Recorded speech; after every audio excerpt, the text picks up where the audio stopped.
Welcome to the Catholic Audio Media Podcast, and we're glad you're here. And as you know, we've kind of changed our format a bit. We're not 15-minute segments anymore. Two a day, we're now one 30-minute segment. And we also want to talk about things sometimes very serious and sometimes more lighthearted and sometimes somewhere in between. Now, today we're going to talk about the fact that it's Independence Day here in the United States. And, of course, it's one of those things that it's the 4th of July, and everyone says that. It's 4th of July. Well, of course, you know that the actual name of the day is Independence Day. But one of the things we want to look at is how important Independence Day is actually related to the Catholic Church. And a lot of people don't understand that. But in fact, that's true. Independence Day is strongly related to the Catholic Church. And the reason is because the principles that you will find in Independence Day come from natural law and the ideas of natural law that we find in Catholicism, among other disciplines as well. I mean, natural law, obviously, as you know, comes to us originally from the Greeks. But the principles of the French Revolution come actually from a root that ultimately led to some forms of Protestantism, but it's not Catholic. Now, you might say they're all Christian, they're all the same. Well, okay, as you know, there are various differences with Christians of one form or another, and Catholics, of course, are Christians, but we may not be Presbyterians, or we may not, well, we are not, or Calvinists or whatever. But we follow what is known as natural law. So, what is the key element that we can find in the Declaration of Independence? And the answer is really simple. It is the understanding that our government needed to change because we were no longer considering ourselves under the king. Okay, and we can understand that, but where did the king come from? And this is the major difference. For a lot of this, I'm going to take some information from Robert Reilly, and he was one of my favorite interviews, Robert Reilly. And you've heard interviews here on the channel, but what you may not have heard is the interviews that I did in print. And I actually love doing print interviews. Now, what does that mean with a print interview? It's actually that I record the interview. I do the interview as we're supposed to do it. But instead of playing it for you, I print it out. But in the case of Robert Reilly, he is so fascinating. He had so many things that were just fascinating to hear that I couldn't print out the entire, it'd be a whole book. But I printed out what I could within the space that I had. And I was just absolutely fascinated with it. And you can find this actually if you go to Medium and look up Catholicism for the Modern World. It's one of the interviews there. But one of the things that you will find with Robert Reilly is that he was fascinating to describe that the roots of the Declaration of Independence are in Catholic scholasticism. And the difference can be found in what ultimately leads to the roots of Protestantism and actually Calvinism with a Franciscan friar by the name of William of Ockham. And what he explains is something that you find this radical difference. So let's go to Independence Day, and let's go to the Declaration of Independence. What is the key phrase in the Declaration of Independence? It basically is this whole statement that all men are created equal. And by the way, if you go through the Declaration of Independence and you understand how the king would hear it, you see it is absolutely, intensely radical. So what happens is they're saying right there that all men are created equal. What does that mean? It means something very powerful. The king is no one who is higher or lower than the rest of us. The king is equal. So we don't really go through that in school, but you have to realize how powerful that is. So you imagine the king of England reading that and going, what? Who are these rebel colonists? Because they're clearly saying that there is a creator, and that creator created all men, and they were probably speaking literally of men at the time, all men, and they're all created equal. That means you have no authority over us as per the creator. Pretty powerful stuff if you really think of how that would be received by the king. We'll be back on the other side of the break. You're listening to the Catholic Audio Media Podcast right here on your favorite podcast platform. We'll be right back right after this. You can now leave a message for us, which we can air and discuss on this program. Just call 617-297-7452. That's 617-297-7452. 617-297-7452. Feel free to call, leave a comment, a question, or even feedback, and we may play it on the air. I can discuss your comment or question as well, so give that a try. 617-297-7452, 617-297-7452. We're back. So we're talking about this powerful message of the Declaration of Independence. So let's look at basically one of the points I just said. We hold these truths to be self-evident. Now, what does that mean? It is obvious to everyone. We hold these truths to be self-evident. We hold these truths to be absolutely obvious to everyone who appears. We hold these truths to be self-evident, that all men are created equal, that they are endowed by their Creator with certain unalienable rights, that among these are life, liberty, and the pursuit of happiness. That to secure these rights, governments are instituted among men, deriving their just powers from the consent of the governed. That is radical. I mean, we can go through that and you can read that and you can look at it, but we really want to go back to how radical that statement. They have just said, it's more than they're declaring independence. They have just said that we have the power, you do not. And you answer to us. We don't answer to you. Do you see how radical that is? And this is speaking in a religious perspective. People, religion, we don't need religion anymore. What is this talking about?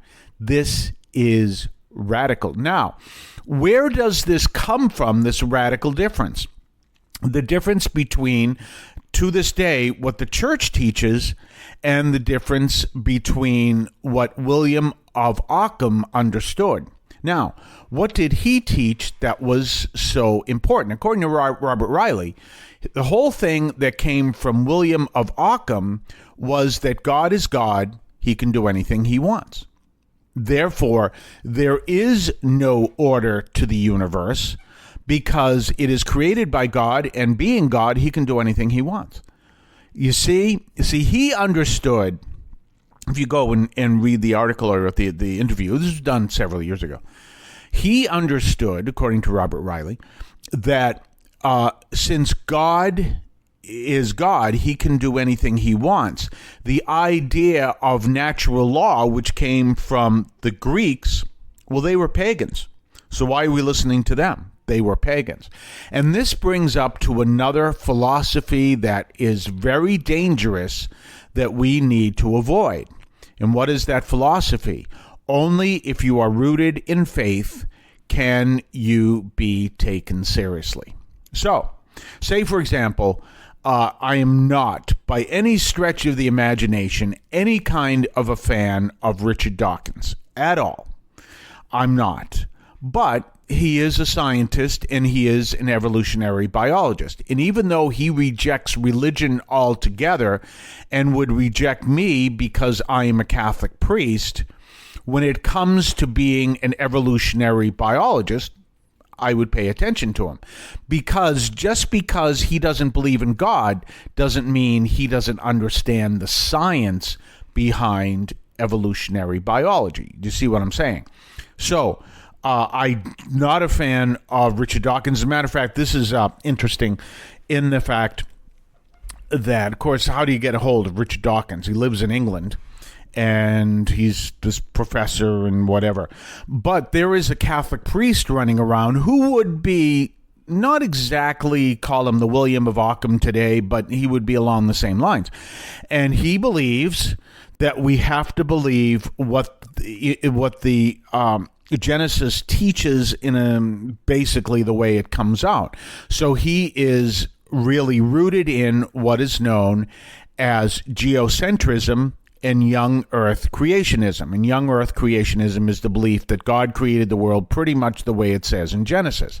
Scientifically, that doesn't add up. And the church doesn't say that you can only believe that creation happened according to Genesis. As a matter of fact, Pope Benedict XVI said that Genesis is not a mechanistic account of creation. So we look at all of that and we understand that and we see that. This priest comes out and basically saying you have to believe this and you have to no, you don't. And then he also believes in geocentrism, which is that the earth is at the center of the universe. Therefore, the sun would revolve around the earth, not the earth around the sun. Okay, that's what he teaches. And one of the things which is completely wrong, one of the things he teaches is that Richard Dawkins basically subscribes to that idea. So I tried to contact Richard Dawkins, again, how you do it, but one way I did it through his Twitter account, never responded. So if you happen to hear or you happen to be seeing Richard Dawkins or you happen to hear this, and send it to him. It's right around the 11-minute mark of the podcast and see if he'll respond. Because according to him, according to this priest, Richard Dawkins supports his ideas of geocentrism, which I cannot possibly see Richard Dawkins doing that. So you feel free to send it. Say, send him a copy of this podcast. Say, tune in around 11 minutes into the podcast, and would you respond to this guy? In any case, you see, but that's literally following the very similar idea. I'll talk about that on the other side of the break. You're listening to Catholic Audio Media Podcast right here on your favorite podcast platform. We'll be right back right after this. You can now leave a message for us, which we can air and discuss on this program. Just call 617-297-7452. That's 617-297-7452. 617-297-7452. Feel free to call, leave a comment, a question, or even feedback, and we may play it on the air. I can discuss your comment or question as well, so give that a try. 617-297-7452, 617-297-7452. Don't forget to subscribe to us on Patreon. Patreon.com/Catholic Audio Media. Patreon.com/Catholic Audio Media. Check us out. Check what we have to offer. Previews of upcoming podcasts. Previews of upcoming columns over at catholicaudiomedia.substack.com. Your ability to comment, make suggestions, even make suggestions in upcoming programs. Check us out. Patreon.com, Catholic Audio Media.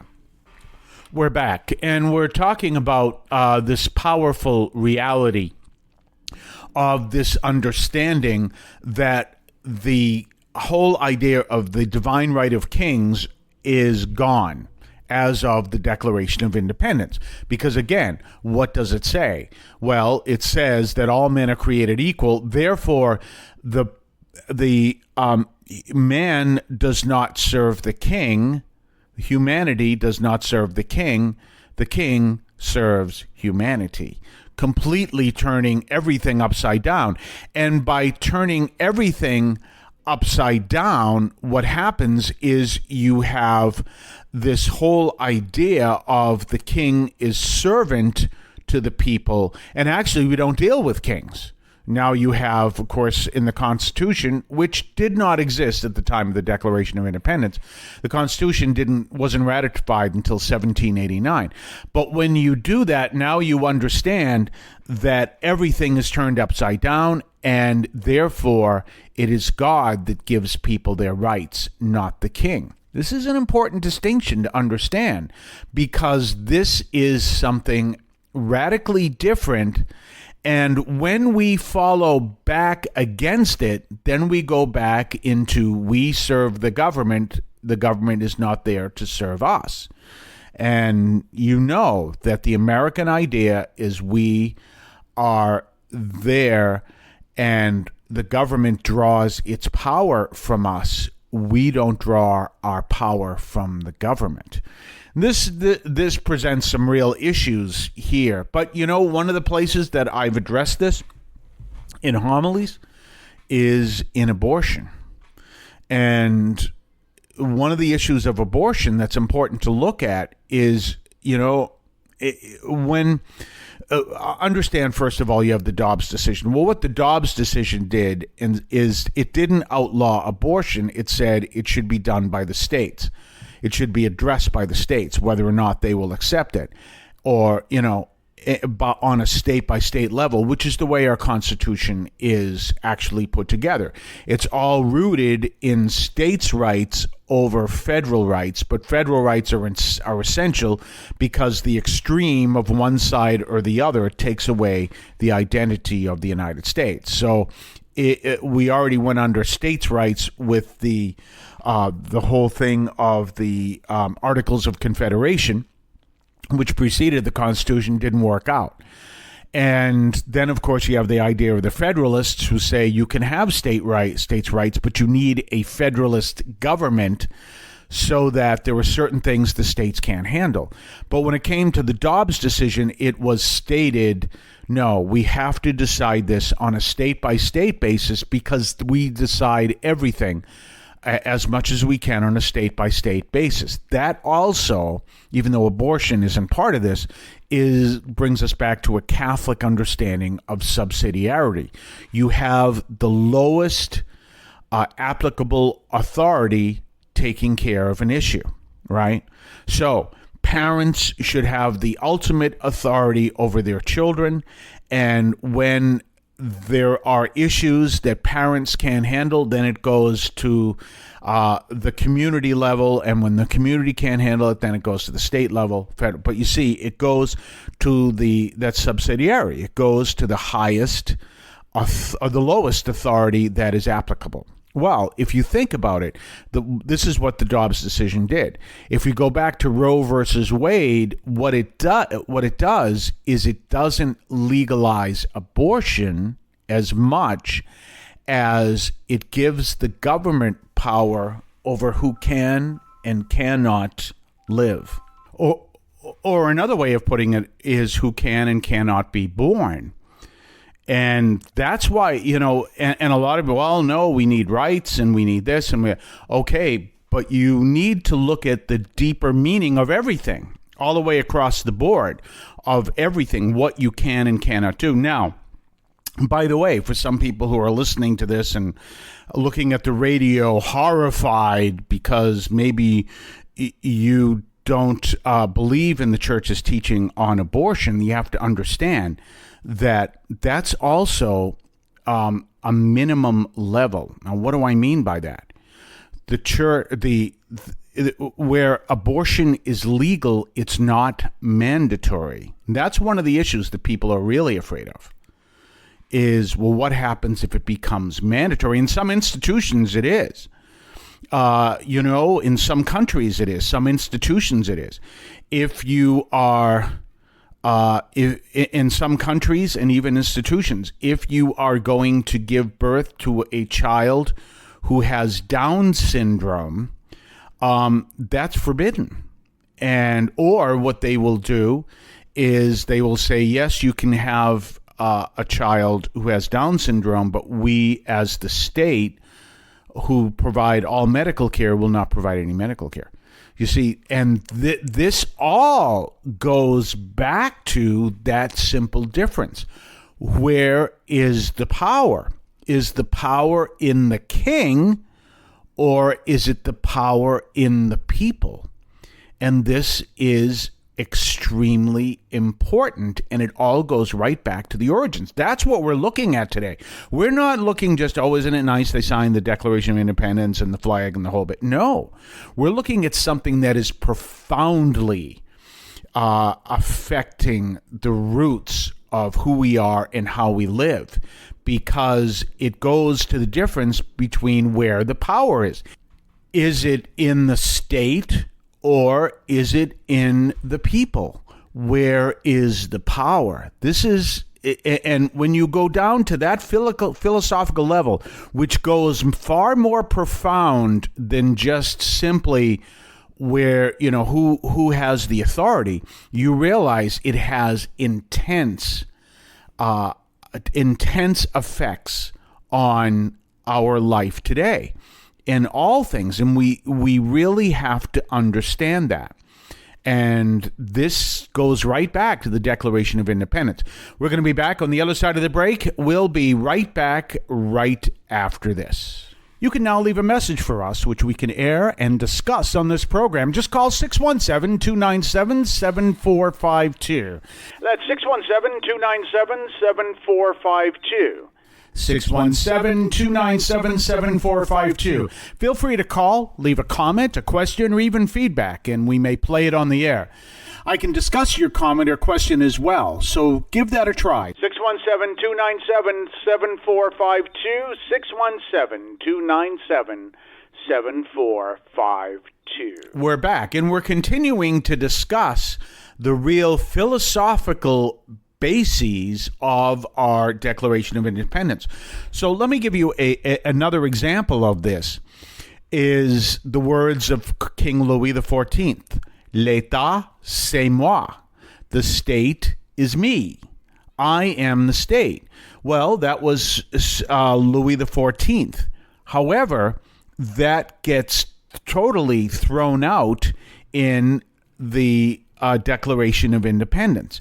In the Declaration of Independence, it is the people who are created by God, and because they're created by God, he gives them their rights, and therefore it is not the state that can be found in the king, but it is found in the people. Therefore, the role of the king is not to oversee the people. The role of the people is to oversee the king, right? The king is there to serve the people. That's the American system, and that's something that has to be careful of. Now, by the way, in the midst of this, this has nothing to do with the No Kings movement at all, one way or the other. It's completely unrelated. Just want to make that clear. So, he's just doing that because, this is all related to the No Kings movement. No, that's a completely different reality, because I think you'd find that many in the No Kings movement don't like the church either. So there you go. But you need to understand that's the important thing. The people are created by God, and it is from God that their rights come, not from the king. William of Ockham said, there is no order. God is God. He can do anything he wants, and now he bestows that power upon the king, so the king can do anything he wants. There's that famous line from Mel Brooks when he's portraying, I think it's King Louis XIV, it's great to be king, or something like that.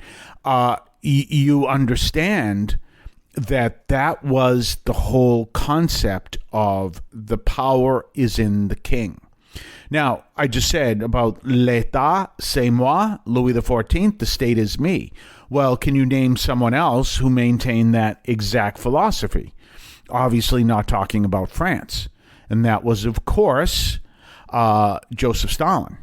And you'll find that also in Kim Jong-un. You'll probably have found it in the life of Fidel Castro. And many of these dictators.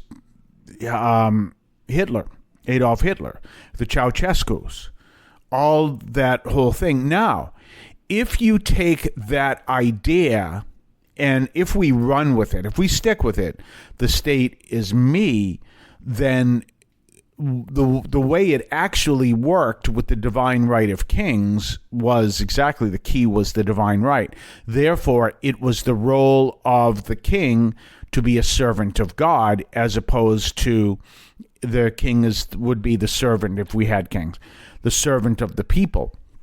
But so he had to treat the people with justice and truth and everything else. Well, obviously, if you take God out of the picture, then to whom does the king answer? And the king answers to himself. That's another important thing. We go back to that understanding before, where I was talking about Richard Dawkins. If you take God out of the picture, then the king has the ultimate authority, and he answers only to himself. That's North Korea.